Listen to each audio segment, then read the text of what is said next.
Padre querido, en esta mañana, Señor, de sábado queremos pedir tu bendición para entregarte este culto a tu honor, a tu gloria, a tu honra, y pedir, Señor, las bendiciones que tú tienes para cada uno de tus hijos. Entregamos, Señor, este culto en tus manos, en el nombre y en los méritos de Jesús. Amén. Feliz sábado, hermanos. Feliz sábado, familias. Bueno, este sábado es el sábado de hogar y familia. En realidad tendría que ser todos los sábados, hogar y familia, porque somos un hogar y también somos una familia, la familia de Dios, y pertenecemos a ella. Así que este sábado lo vamos a dedicar a la reflexión y al estudio de aquello que Dios creó en un principio, que es el matrimonio, y a través del matrimonio vino la familia. Así que hoy vamos a dedicar eso. Quiero decir solamente 2 palabras para esta tarde, para aquellos que tienen intención de venir y aquellos que a lo mejor se están enterando en este momento. Vamos a tener un mini seminario. Ustedes saben que los seminarios sobre matrimonio, hogar y familia, por lo general se los comienza el día viernes a la noche, todo el sábado y termina el domingo al mediodía. Pero como estamos viviendo tiempos de compresión de tiempos, entonces parece que cada vez tenemos menos tiempo, y sobre todo para las cosas importantes. Y entonces, tratando de que nadie se asuste por la cantidad de tiempo que puede llevar hacer un seminario de 3 días, lo vamos a hacer en 4 horas. Vamos a ver qué podemos hacer en 4 horas. Solamente voy a decir que vamos a tratar de ser muy prácticos, muy prácticos. ¿Por qué? Porque si algo tengo que decir del matrimonio, que el matrimonio no es un producto que se compra, es un proceso que se construye, y para construir se necesitan al menos 2 cosas, el material y el conocimiento. Nadie nos ha enseñado a ser esposos, nadie nos ha enseñado a ser padres, y a veces aprendemos todo esto en los tropiezos de la vida. Y esos tropiezos a veces son destructivos, a veces nos ayudan por la experiencia, pero a veces son destructivos. Así que esta tarde vamos a tratar de abordar algunos temas que tienen que ver con la felicidad en el matrimonio, con el dolor a veces en el matrimonio, y a veces hasta con la destrucción del matrimonio. Así que invitamos a los hermanos de iglesia, aunque cuando hablamos de cursos de matrimonio se supone que es para matrimonio o parejas, pero también, hermanos, puede venir alguien que ha perdido su pareja, su matrimonio, y que está dispuesto, quisiera reanudar como experiencia de vida otra vez esta situación. Y como hay mucho que aprender, yo le digo que pueden venir. Algunos piensan que porque es para matrimonio, yo ya o soy viudo o he perdido mi pareja o mi esposa y estoy solo, ¿y qué voy a ir a hacer yo solo en medio de las parejas, de los matrimonios? No, venga, hermano, venga, o personas que quieran asistir, porque es una cuestión no es una cuestión solo de sentimientos, es una cuestión de conocimiento más que sentimiento, para poder hacer funcionar un matrimonio, 2 personas distintas. Así que, hermanos, esta tarde a las 4 de la tarde tenemos pensado empezar este mini seminario de 4 horas. Esta mañana solamente quiero mencionar el texto que nos sirve de reflexión introductoria, Segunda de Reyes 4, 25 y 26. Es la historia de esta mujer sunamita. Esta mujer tenía problemas que la historia la conocemos, no voy a entrar en muchos detalles de ella, solamente voy a decir lo que pasó cuando ella quiso ir a ver al profeta Eliseo, y tenía un siervo que se llamaba Giesi. Y entonces, leyendo el versículo 25 y 26, dice: partióse pues y vino al varón de Dios, o sea, Eliseo, al monte del Carmelo. Y cuando el varón de Dios la vio de lejos, dijo a su criado Giesi: he aquí la tsunamita, ruégote que vayas ahora corriendo a recibirla. Y dile: ¿tienes paz? ¿Y tu marido? ¿Y tu hijo? Y ella dijo: paz. Hermanos, la gran preocupación de Dios por nuestras experiencias de vida, en las relaciones, pasa por el matrimonio, el hogar y la familia. Lo primero, en orden de importancia, que tenemos que tener en cuenta y saber, en primer lugar, que el matrimonio no es una institución humana, es una institución divina, es una institución que Dios hizo, el matrimonio, el hogar, la familia. Así que, y en segundo lugar, el matrimonio es una sociedad de afectos, no una sociedad de lucro. No sé si se entiende bien, quizás esta tarde vamos a estudiar un poco este tema. El matrimonio es una sociedad de afectos, donde debe de haber entre los esposos complementación, no competencia. Hoy en día fracasan muchos matrimonios por la competencia entre el hombre y la mujer, cuando en realidad el matrimonio es una sociedad de afectos. La competencia pertenece a lo secular, y la mezcla de ambos, o el concepto de la mezcla, debilita profundamente la complementación en la pareja. Porque lo que le pasa a uno en la relación de matrimonio, lo que le pasa a uno le pasa al otro en la relación matrimonial. Y hay un dicho que dice: donde uno no quiere, dos no pueden. Donde uno no quiere, Dios no puede.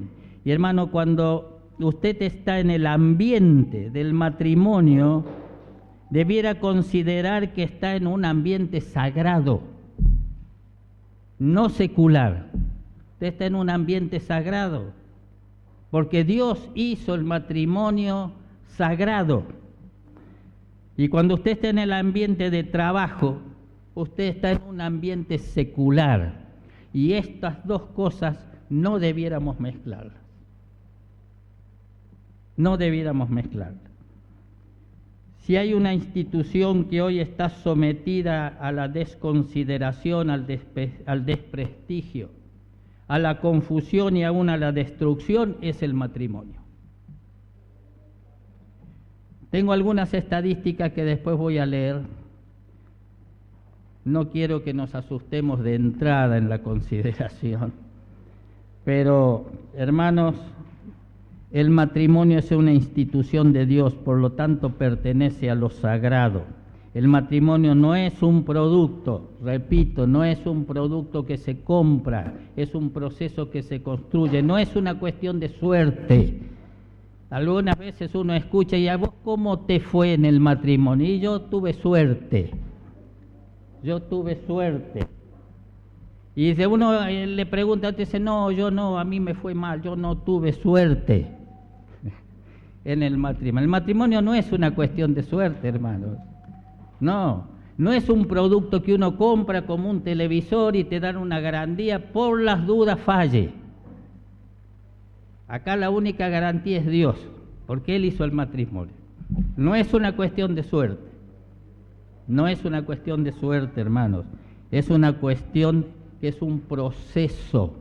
El matrimonio es un proceso que hay que construirlo. Y se construye de a dos y con la ayuda de Dios. Hermanos, hay dos modelos de matrimonio. Veamos cuál nosotros queremos elegir o en cuál de los dos modelos estaríamos viviendo. Génesis capítulo 2, versículo 21 al 26, ahí nosotros encontramos el modelo de Dios. El modelo que es una bendición el matrimonio. Hoy en día la gente está asustada con el matrimonio. Y yo digo que debiéramos estar asustados sin matrimonio, ¿no? Pero Génesis 2, 21 al 26, ahí está la bendición del matrimonio. Génesis 3, 16, está el otro modelo del matrimonio, que es la perversión del matrimonio. Son los dos modelos que están en la Biblia. Y nosotros siempre o estamos instalados en uno o estamos en el otro. Acá no hay término medio. O estamos en uno o estamos en el otro. ¿Cómo lo hizo Dios el matrimonio? Génesis 2, 24.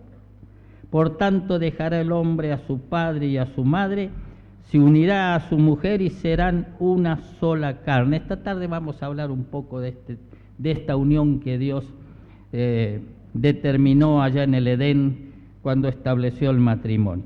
Usa un término, miren, usa un término en el hebreo cuando habla de que los dos serán una sola carne, que es ashat o ekat. Ashat es más castellanizado. Este término lo usa también en Deuteronomio capítulo 6, cuando habla de que Jehová Dios uno es. Y el término uno es dice ashat. En el hebreo es muy rico en este sentido de tener dos sentidos con dos términos distintos para indicar casi lo mismo.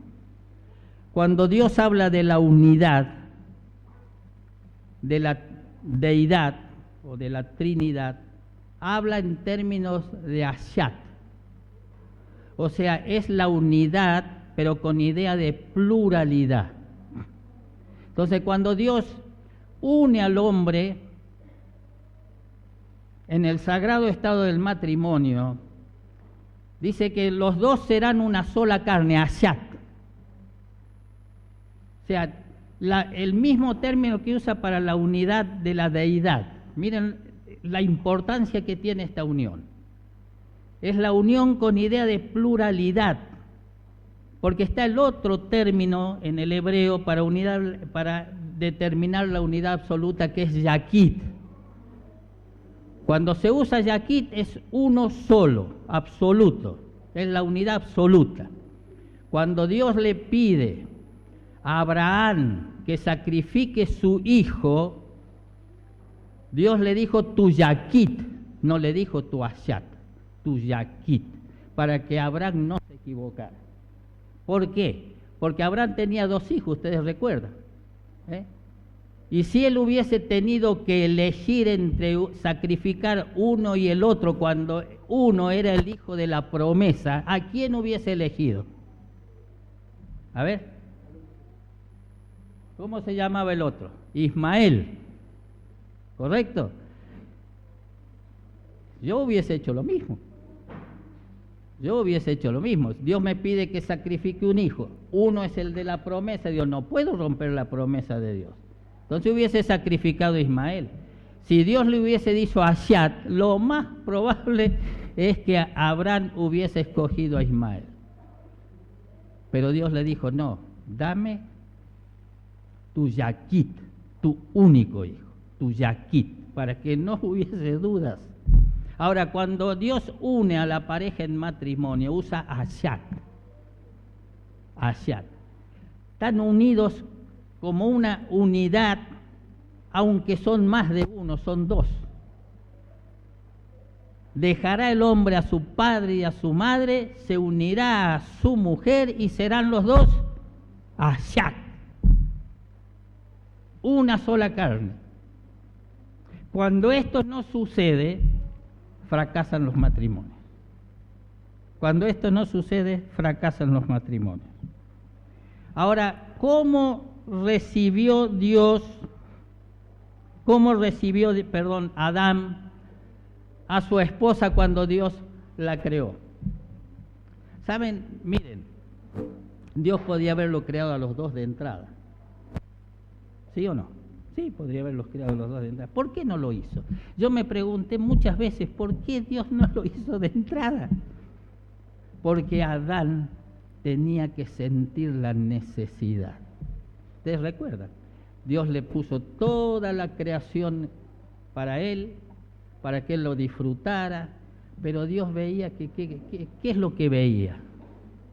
Que Adán no, había algo que faltaba, y Adán lo sentía, que faltaba algo.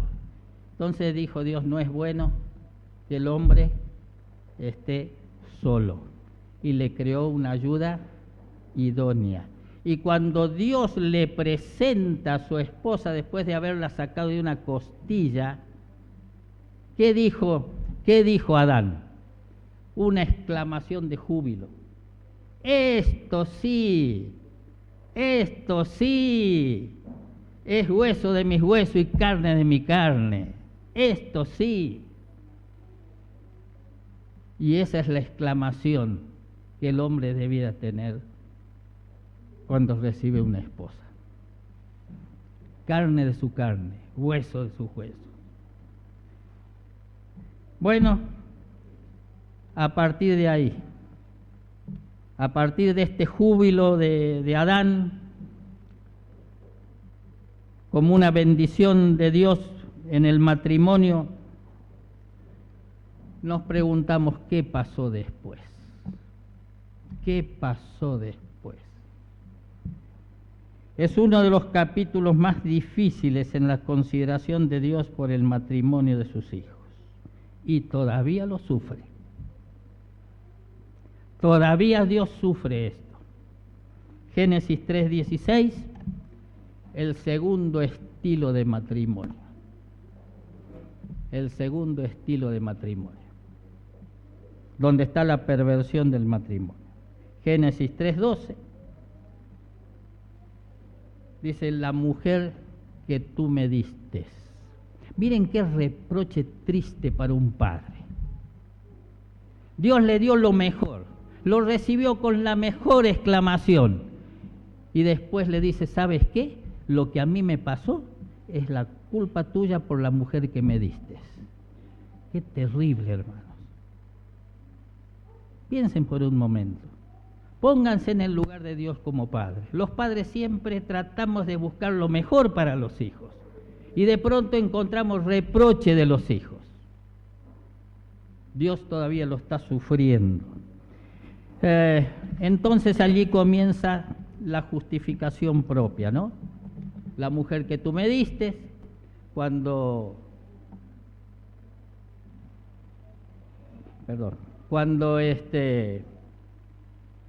va la mujer, le dice, bueno, es la serpiente que estaba en el árbol. ¿Qué había pasado en primer lugar entre ellos? Uno estaba en un lugar y otro estaba en otro lugar. Saben que hoy los matrimonios fracasan mucho por esto. Porque aparte de la unidad, a veces existe la separación de experiencias donde uno está en un lugar y otro está en otro lugar. Esta tarde vamos a hablar un poco de esto. Entonces allí estos problemas todavía llegan hasta el día de hoy. Génesis 3:16 dice, a la mujer le dijo, se multiplicarán en gran manera tus dolores y tus preñeces, con dolor parirás los hijos, a tu marido será tu deseo, y él, ¿alguien lo está leyendo? ¿Cómo dice? ¿Y él qué? Y él se va a enseñar. ¿Saben? Algunos no saben cómo empezó el machismo. Acá empieza el machismo. Dios se lo dijo a Eva. ¿Sabes, Eva? Mira, parafraseando un poco el tema, ¿no? Mira, Eva, ¿sabes qué? Yo lo lamento mucho. sinceramente lo lamento mucho, porque yo no quise esto. Pero las circunstancias no se dieron como yo quise ni como yo lo enseñé, y ahora estamos en un problema. Porque desde ahora en adelante, dice, el hombre se va a enseñorear de ti. Y a partir de ahí, los hombres y las mujeres lamentablemente escogemos el modelo de Génesis 3:16 en vez de Génesis capítulo 2, 1 y 2. Y ahora, no estamos fatalmente condenados a elegir eso. Podemos elegir el otro, pero necesitamos todo un proceso de aprendizaje, de reflexión, de cambio. Ustedes saben que hablamos mucho del Evangelio, pero el Evangelio tiene un principio muy básico. El Evangelio lo podemos definir como cambio. Cambio. Y Elena G. de White dice que nadie puede venir a Cristo y salir como vino. Tiene que haber cambio, cambio. Y para que un matrimonio funcione, tiene que haber cambio. Porque si no estamos, querramos o no, instalados por el pecado que cargamos en el matrimonio del modelo número 2. Nuestra naturaleza apela a eso. Dios se lo dijo a Eva: Eva, lo siento mucho, pero el hombre ahora en más se te va a enseñorear de ti, se va a enseñorear de ti. Y esta es la perversión del matrimonio, donde se desvirtúan, dice, todos los valores y fracasan las relaciones matrimoniales. Diría una estrofa de una canción de tango, diría: allí es donde triunfan y claudican milongueras pretensiones en la relación matrimonial. Donde claudican, dice, milongueras pretensiones. Triunfan y claudican milongueras pretensiones. Hermanos, donde el amor más sincero y puro, dice, queda envilecido, banalizado, frustrado y destruido. Y el hombre, ¿saben qué? El hombre, con ese espíritu machista, yo no soy redentor de mujeres, no, porque no me corresponde a mí ser redentor de mujeres. Eso lo hace Dios. Pero ¿saben qué? Tenemos que admitir nuestra realidad. El hombre se hizo cargo de esta nueva situación. El hombre se hizo cargo. Ahora habían pecado y había que hacerse cargo.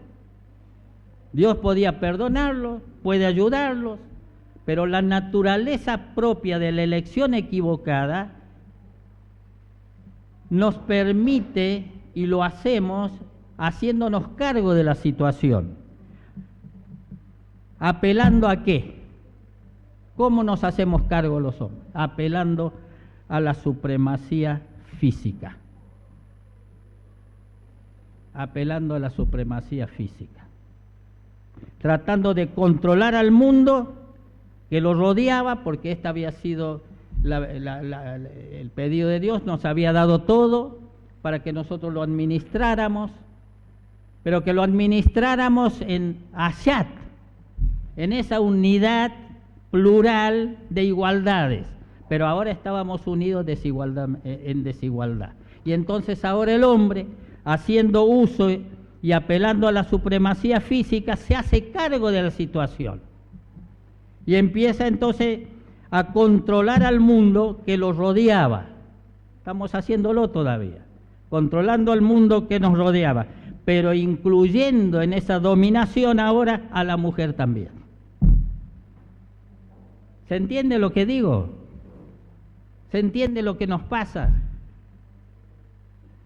Dicen que la felicidad en el matrimonio es un camino muy angosto y difícil de transitar, a menos, dice, que se hagan uno. Es un camino tan angosto que no pueden ir dos a la par, a menos que se hagan uno. Hermanos, la felicidad en el matrimonio es un camino muy angosto y difícil, a menos que los dos se hagan uno. Tal era la unión del matrimonio en el Edén, la igualdad de derechos que Dios los llamaba por el mismo nombre. Tal vez algunos nos vamos a enterar de algo aquí. Génesis capítulo 5, versículo 2. Dice que Dios les puso nombre a Adán y a Eva. Yo no les quiero preguntar, pero todos creemos en general que el nombre del hombre era Adán y el nombre de la mujer era Eva. Y eso no es cierto. Eso no es lo que está en las Escrituras. Fíjense en ustedes, en el capítulo 5, versículo 2, dice que Dios creó al hombre y a la mujer, el varón y la mujer, y los llamó, ¿cómo dice allí? A los dos. Los llamó Adán. Miren, cuando Dios venía al huerto del Edén y los llamaba para conversar con ellos, Él llamaba a Adán y venían los dos, porque Dios no tenía un mensaje para uno y un mensaje para el otro. La enseñanza de Dios era la misma para los dos, no había diferencia. Por eso decimos que hemos elegido y todavía se elige hoy vivir en el matrimonio con el segundo modelo de Génesis 3. Génesis 1 y 12 es el matrimonio virtuoso, sagrado, realizante de la vida, Génesis 1 y 2. El otro modelo de Génesis 3 es el conflictivo, es el modelo de relación matrimonial conflictiva, pervertido, transgresor, complicado y frustrante de la vida, según Génesis 3:16, donde el pecado ha degradado esta relación sublime a un nivel de instinto, y un instinto de simple deseo de dominación. Porque cuando se estudia la naturaleza humana,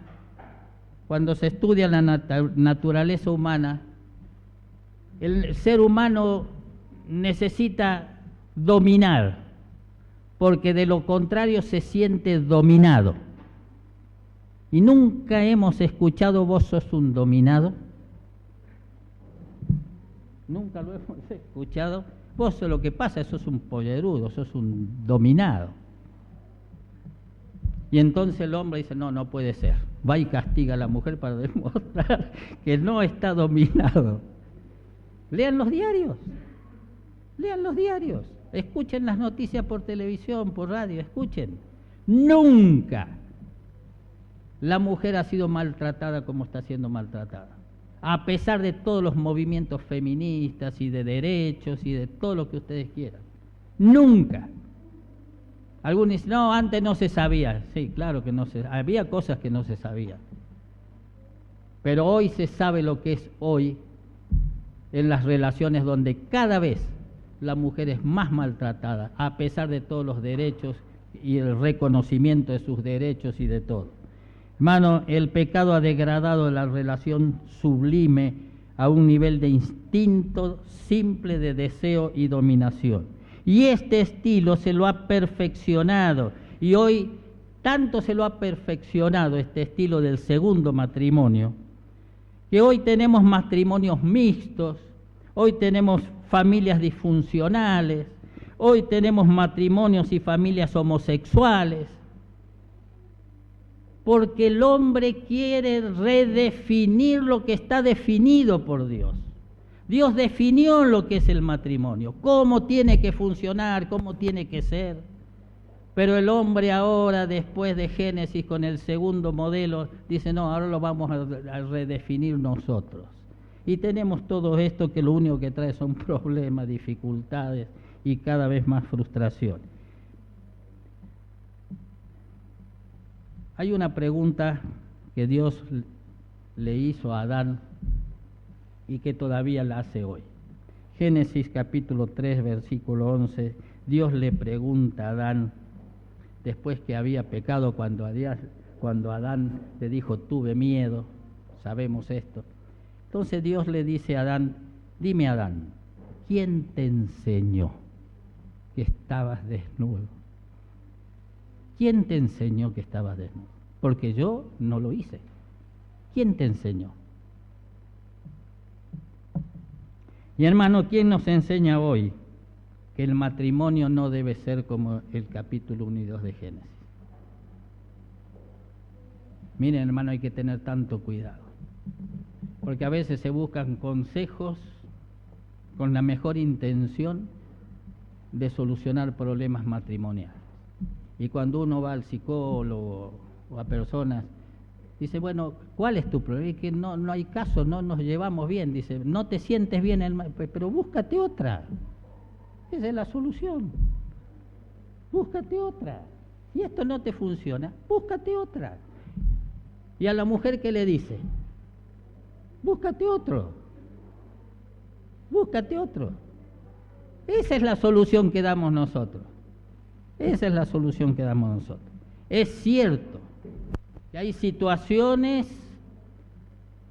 que deben considerarse a la luz de los fracasos, donde esos fracasos destruyen la humanidad, destruyen a la persona. A veces el que queda destruido es el hombre, a veces es la mujer, y a veces son los dos. Y a veces no hay reconciliación a menos que haya determinados cambios que se necesitan, y a veces casi se hace imposible sin Dios. Entonces las realizaciones a veces tienen otros caminos, que como le ocurrió a Jesús cuando lo imprecaron por el tema de que Moisés daba carta de divorcio, y dice, porque con las cartas de divorcio solucionamos el problema. Y le dijo Jesús, sí, claro que sí, pero en un principio no era así. ¿A dónde los llevó él? A Génesis capítulo 1 y a Génesis capítulo 2. En un principio, dice, las cosas no eran así. Y saben que Moisés lo hizo, ¿por qué lo hizo? Por la dureza de vuestro corazón. Para paliar un poco la situación, para que no terminen mayores desgracias. Moisés lo hizo, dice, pero lo hizo por la dureza de vuestro corazón. Dios quiere, hermanos, como Padre y como Dios que nos ha creado y nos ha dado el sagrado estado del matrimonio, Él quiere que nos realicemos con el modelo que nos dio en el Edén antes del pecado. Porque el segundo modelo lo experimentamos fuera del Edén. No hay Edén en el segundo modelo. No hay Edén, porque estuvieron fuera del Edén. Y es así. Y hermanos, estas dos pedagogías todavía subsisten. Todavía subsisten. Entonces a veces nos podemos preguntar, ¿quién nos enseñó para vivir de esta manera? ¿Es esta la manera? ¿Es esta la pedagogía de Dios? ¿La que estamos experimentando como matrimonio, como pareja, es esto? ¿O alguien nos enseñó otra cosa? ¿Quién te enseñó? Le dijo Dios a Moisés, porque yo no lo hice. ¿Quién te enseñó? Que hay algo distinto a lo que yo te enseñé. Hermanos, hoy la iglesia está muy preocupada. Hablo como institución mundial. La iglesia hoy está muy preocupada porque está perdiendo líderes. Y no me refiero específicamente a pastores. Está perdiendo líderes laicos. Y ambos por problemas de adulterio, de matrimonios y de familia. Está muy preocupada la iglesia hoy. Tengo algunas estadísticas generales. Diario La Nación, año 2018, dice los divorcios aumentaron el 41%. Parece que no da resultado el modelo 2. Parece que no da resultado. Aumentaron el 41%. Solo en la ciudad de Buenos Aires, 8.217 parejas se disolvieron y en el 2016, 5.815. De cada 3 que se casan, una se divorcia. En España, por ejemplo, de cada 10 matrimonios, 7 se separan. Esto es estadísticas de ahora. De cada 10, 7 se separan. Dice, el número de divorcios duplica al número de casamientos. 102.341 divorcios en el 2017. Argentina. Y hermanos, otra estadística que abarca en un año todo el mundo, habla de alrededor de 50 y tantos millones en un año en el mundo. Esto nos tiene que decir algo. Hermano, tengamos cuidado qué modelo elegimos de matrimonio. Porque en el 2 lo más probable es que pasemos a integrar alguno de estas cifras. El enemigo está quitando el testimonio como poder del Evangelio en este aspecto, por una pedagogía propia de destrucción, donde se destruye el hogar, la familia, los matrimonios de los hijos de Dios. La iglesia está muy preocupada. Esta tarde voy a dar alguna otra estadística. La pregunta de Segunda Reyes 4:26, que Dios le hace a través del profeta y de Giesi a la sunamita, refleja la preocupación de Dios por nuestras familias, matrimonios y nuestros hijos. ¿Estás bien con tu marido?, le preguntó Giesi, parafraseándole un poco. ¿Le va bien a tu marido contigo? ¿Y a tu hijo le va bien con ustedes dos? Miren las preguntas de Dios. ¿Te va bien a ti con tu marido?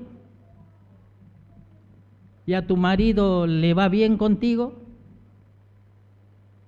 ¿Y a tus hijos, a tu hijo, cómo le va con ustedes dos?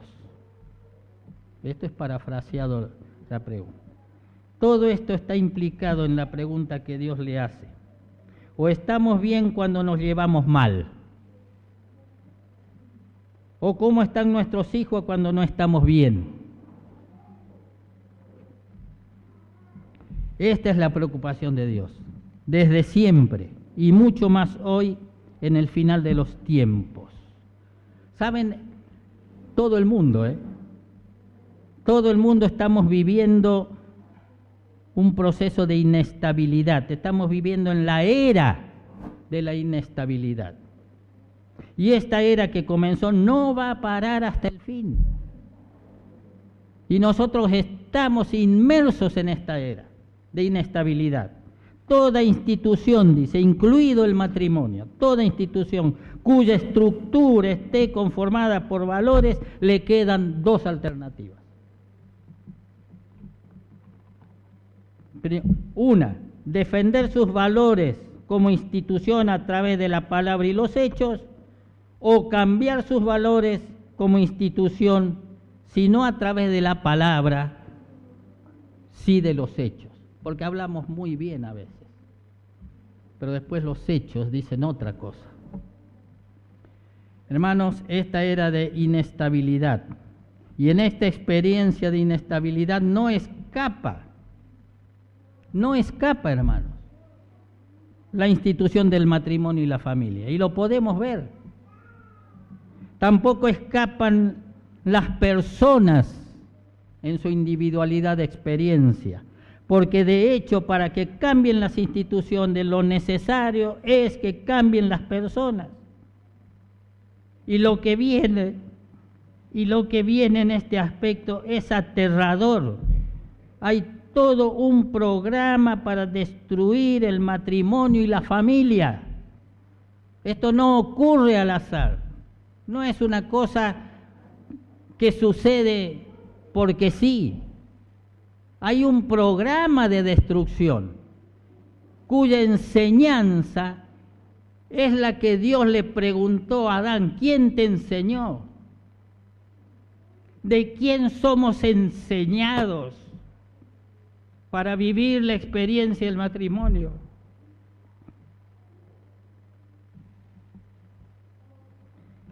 Dice el apóstol Pablo, 2 de Timoteo 4:3.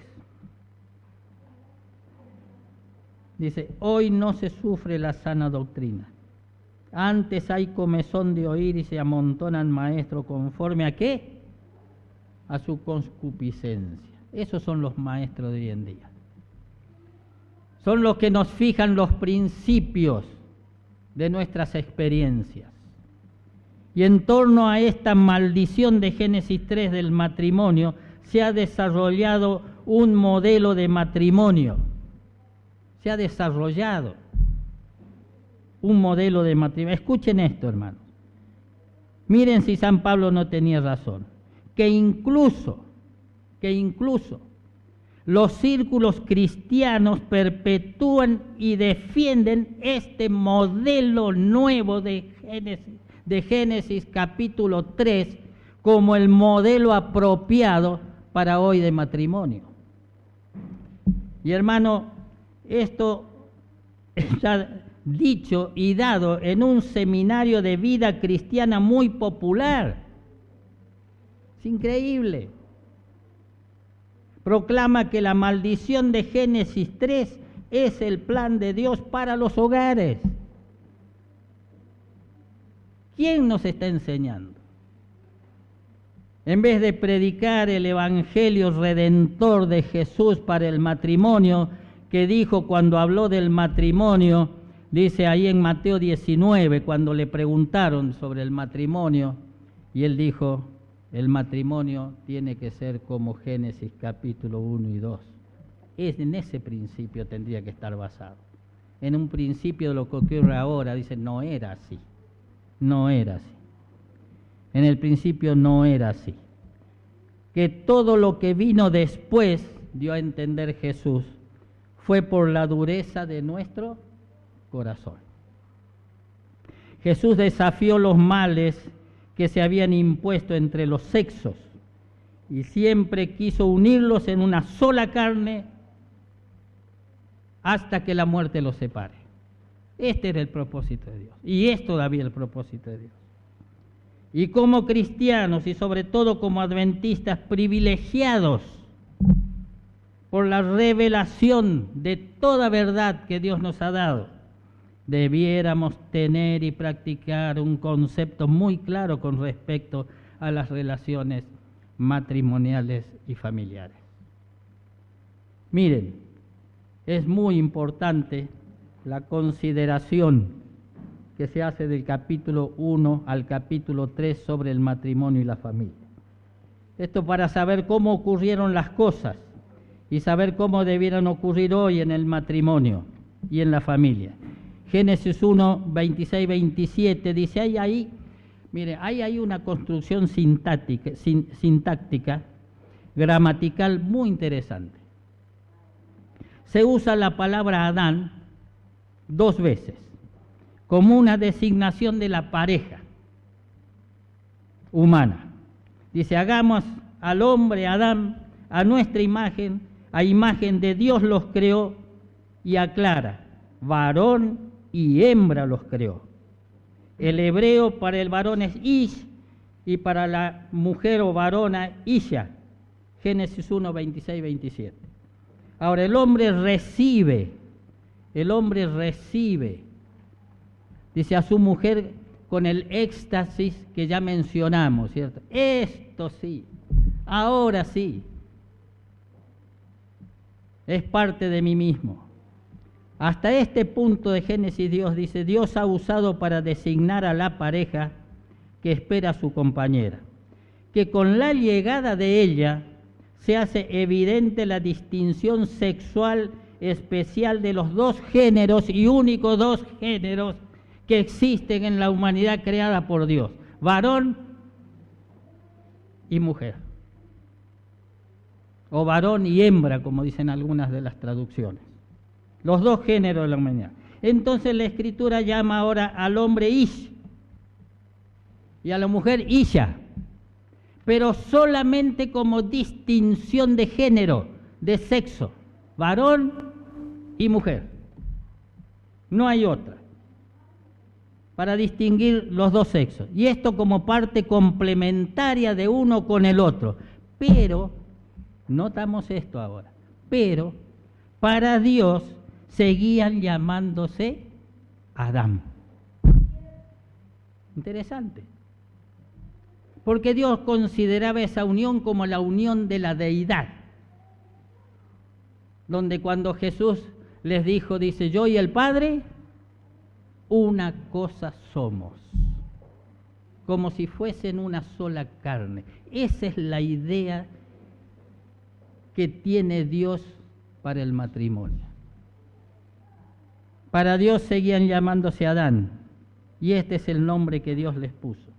Fue después del pecado que Adán le pone nombre a la mujer y le dice se llamará Eva. Nosotros siempre estamos redefiniendo las definiciones de Dios y así son los problemas que tenemos. Fue después del pecado que a la mujer se le llamó Eva. Génesis capítulo 3, versículo 20. En el Edén, hermanos, en el matrimonio del Edén, el que Dios creó, el modelo número 1, no había competencia. Ahí no se competía. Porque eran los dos uno solo. ¿Cómo voy a competir yo conmigo mismo? Esta era la idea de Dios. No había competencia, no había superioridad. Eran los dos iguales. Ni había desigualdad, ni había crítica. Esta tarde vamos a conversar un poquito de estas cosas que malogran las finalidades de Dios para los matrimonios. Ni el abuso. El abuso fue después del pecado como uno de sus odiosos frutos. En un principio, dijo Jesús, no era así. Si ustedes quieren vivir como viven, decisión de ustedes, pero Dios no propone eso. Cuando nos aceptamos en matrimonio, dice, pidiendo la bendición de Dios, le decimos a Él que aceptamos las condiciones de la felicidad del matrimonio antes del pecado, no después. Las condiciones antes del pecado.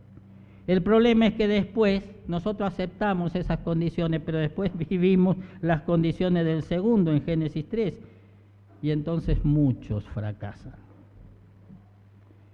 Entonces creen que el matrimonio no funciona. Este matrimonio no funciona, el de Génesis 3. Prueba entonces, por lo menos aunque sea prueba, con el matrimonio de Génesis capítulo 1 y 2, y entonces podrás encontrar y disfrutar la felicidad del matrimonio y la familia, con el modelo número 1. La pregunta de Dios a la tsunamita todavía son vigentes hoy, ¿Todo va bien a ti con tu marido? ¿Le va bien a tu marido contigo? ¿Le va bien a tu hijo con ustedes dos? Ron Flower, en su libro Amor Rebosante, él dice así: entonces el matrimonio llega a ser el marco en el cual el hombre y la mujer pueden ofrecerse el uno al otro una experiencia gratificante, una probadita del amor ágape de 1 Corintios 13, donde todo lo soporta, porque es bondadoso, que todo lo cree, que todo lo espera. Y cuando dice todo lo soporta, no es que ni él ni ella tienen que soportar lo que no se soporta. Soportar aquello en lo cual tenemos que crecer, que cambiar. No es que vos me conociste así y no me vengas ahora con que yo tengo que cambiar. Vos sabías cómo yo era, así que bancátela. Modelo número 2. Modelo número 2. El hombre hace uso de su capacidad superior física y autoritaria y entonces determina las condiciones que el matrimonio debe tener. El machismo. Hay una definición de machismo. No sé si me acuerdo bien, pero a ver. Dice que es un sistema por el cual el hombre pretende dominar a la mujer y no sabe que es víctima de sus represalias. ¿Está claro? Y no sabe que es víctima de sus represalias. Esta tarde vamos a hablar un poquito de estas cosas. Lo que hace frustrar y destruir el matrimonio con estas condiciones del matrimonio número 2. ¿Le va bien? ¿Te va bien a ti? ¿Le va bien a tu marido? ¿Le va bien a tus hijos? ¿Saben? Cuando Adán despertó del sueño, modelo número 1, cuando Adán despertó del sueño, sintió su igualdad con ella, dice, y lo expresó así. Esto es ahora hueso de mis huesos y carne de mi carne. Sentía su igualdad con ella, y al despertar del sueño, la amó. Saben, hermanos, algunos tendríamos que despertar del sueño. Despertar del sueño. Hermano, que Dios nos bendiga, nos perdone y nos siga ayudando. Nos vemos esta tarde.